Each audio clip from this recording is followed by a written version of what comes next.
John tries to fix shit. Hi, welcome back to John's Random Reviews. Right, today we're going to have a look at this Metabo angle grinder that I got off a joiner friend. Now when I got it, he said it doesn't work or works intermittently when you give it a bang.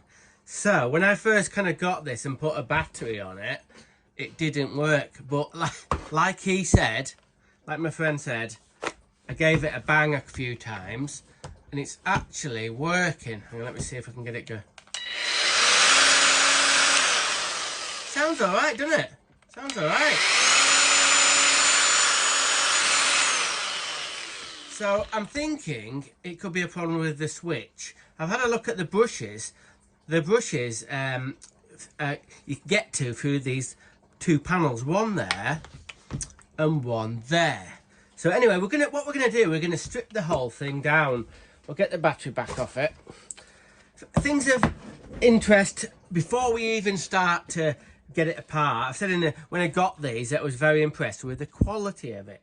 So let's have a little bit of a talk about that. This is a brushed motor tool. So I think they're obviously, let's have a look at, I think it's got the date on it. My eyesight's not very good. 2017. So it's not that old really, but I think there is a brushless motor Metabo grinder that came out after this. Things I like about this tool is the overmolding is different than Makita. Makita's got kind of like a bit of a, not rough, but this is a really smooth overmold. Quite like that. Very hard as well. Very, very hard. You can tell it. You can tell that the rubber overmolding is in good shape as well. And what other thing I like about it, on Makita grinders, they put the little badge about what model it is and what speed it is on the side of the Makita ones. Now then, they always get sort of worn off, the little sticker, or you can't read them. Metabo, though, have put their little identification tab under the battery, so it doesn't get, you can't mark it. So I quite like that idea. As you can see, it does, it's got, grinders do get a bit shit up. And obviously there's a lot of muck in here where the blade goes on, and a lot of muck on here. Oh, before we go any further, this is another thing I like about this tool. This has got a quick release, so it's sort of similar to a more modern sort of Makita grinder. As you can see, you just lift this little catch, very, very smart and well built, and you just move it where you want it. So that's good. So I think it's time we need to get this open. What I'm going to do is off camera, I'm going to take it to bits. Oh, there's, bloody hell, there's one more thing as well. This has got a filter cover on the back. Stops all the dust getting dragged into the machine, which you can take off like that. If I could fucking do it. Hang on. Oh, the bloody hell. Oh, here we go. Sorry. You can clean the filter. And what that does is, it stops all, when you're doing grinding, what happens is, dust gets dragged into the machine and it gets into the motor and it can cause it problem.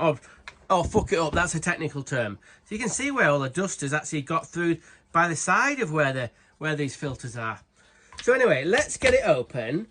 Like I said, it's working a bit, but I don't want to give it back to my joiner friend and say back to square one, and it kind of works and kind of doesn't. So we're going to strip it down and see what it's like inside. So when I get apart, I'll get back to you.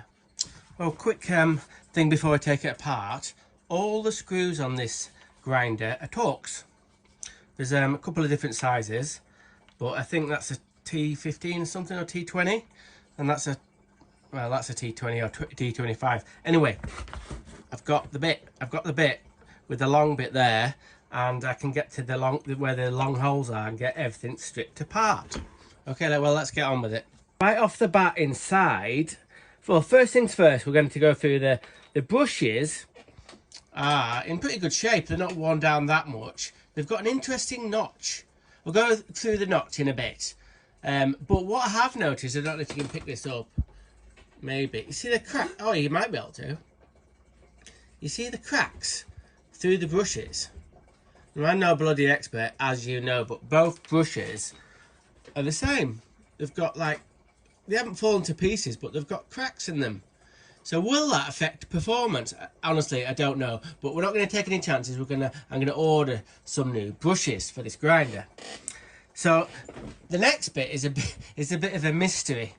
It does look a lot, well, quite a bit different than the Makita one, but it's got a motor and a rotor and a stator and the brushes and the switch. So it's not a million miles away. How the batteries connect onto a Metabo tool is quite differently. On a Makita tool, actually, the bit that, hang on, let me just put that down a minute. Makita tools have got the battery attachment bit on the battery. But Metabo, I've got Metabo battery. Metabo battery is not like that. See, it's got the release for when you get the tool on and off, the battery I mean, sorry, on and off the tool. Now in Metabo, I don't know if it's all Metabo because I'm not that familiar with it, but the battery release is on the grinder. Can you see that? It's pushing them little pegs back, and that works on a spring. So I'm going to get all that. What my friend said sometimes with Makita's Metabo stuff, especially grinders and whatnot, it gets a lot of dust and muck into this area, and it can stop these working properly. Anyway, that's not the mystery. That's not the mystery. It's this. What is this little spring and little plastic tag for? So I can move that backwards and forwards like so. It's quite tight spring, but it doesn't relate to anything. I thought, oh bloody hell. At first I thought that it was some kind of mitigation, for anti-vibration mitigation, but I don't know, this back end is gonna have to I'm gonna have to look at it. It's really interests me what this little bit for. I've got a suspicion, because I did a little bit of research online, and it mentioned in the research just vaguely, weirdly, that the back end of the grinder could be moved around. So is that something to do with that? Now, two things is, there's no way to get to this bit unless you take the clamshell off and move that. And also, if you move the back end of the tool, imagine all the wires would get all crossed and in the wrong position. So anyway, we're going to get further into it. We're going to give it a good clean out, and then we'll see where we are. It's very, very interesting to me, because I've never worked on a Metabo tool before, and the quality. Oh, before we go, bloody hell. Now, in the Makita grinder, the earlier one, like I said, I'm not making any comparisons, but the Makita early grinders, I think maybe even the newer ones, this bit here, which is the attachment from the actual switch down to the, oh, sorry, the other way around, from the switch that goes up to the actual on-off switch, is made out of metal. So that is pure, whoa, that is fucking quality, that. Jesus, look at that. You know, it's just like, I haven't really found any kind of like shortcuts or anything with this. Oh my god, oh my god. Don't worry, I'm not going to move over to Metabo, but holy shit, it is fucking quality. Okay, oh, and fucking hell, and another thing, this is the bearing that holds everything central regarding the rotor and the stator, and it's got like a rubber cover for the bearing. You can see it there, can you see it there? It's got a rubber cover over the bearing. Now that's probably maybe something to do with anti-vibration or something. But these rotors and stators have got to be kept really, really, you know, if they move about. I've had some Makita grinders where this area here, it all melts, so the actual shaft, main shaft, it moves about and it won't work. But anyway, another good thing I found. Bloody hell, I'm enjoying myself here. Hell, right, let's get further stuck into it. Oh, oh shit. And another thing. Bloody hell, look at the screws. I wonder if I've got a Makita. Hang on a minute.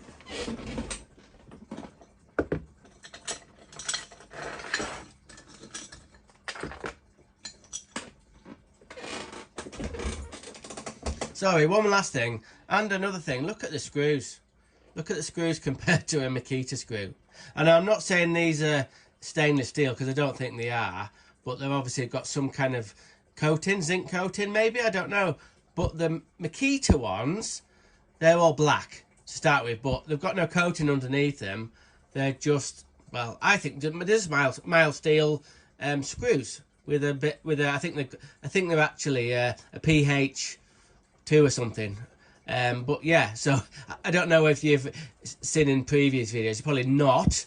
But when I'm doing up my drills to sell on eBay, I actually spray these because you can never get them clean. And some of them, all the black paint gets scrubbed off them. So look at the screws. Like I said, all Torx and all gorgeous screws. Right, we've got her to bits. I say it's a her. This grinder is not going to be a bloke, so it's not a him. It's a her because she's a beauty. Oh, so impressed. So this bloody video is dragging on a bit. So this is going to be part 1. I've got it apart. I found some more interesting things and different things than Makita. So we'll see you next time in part 2 of the Metabo grinder. Fix and clean, or clean and fix. Okay, see you next time. Okay, random is rad. Rock on. John tries to fix shit.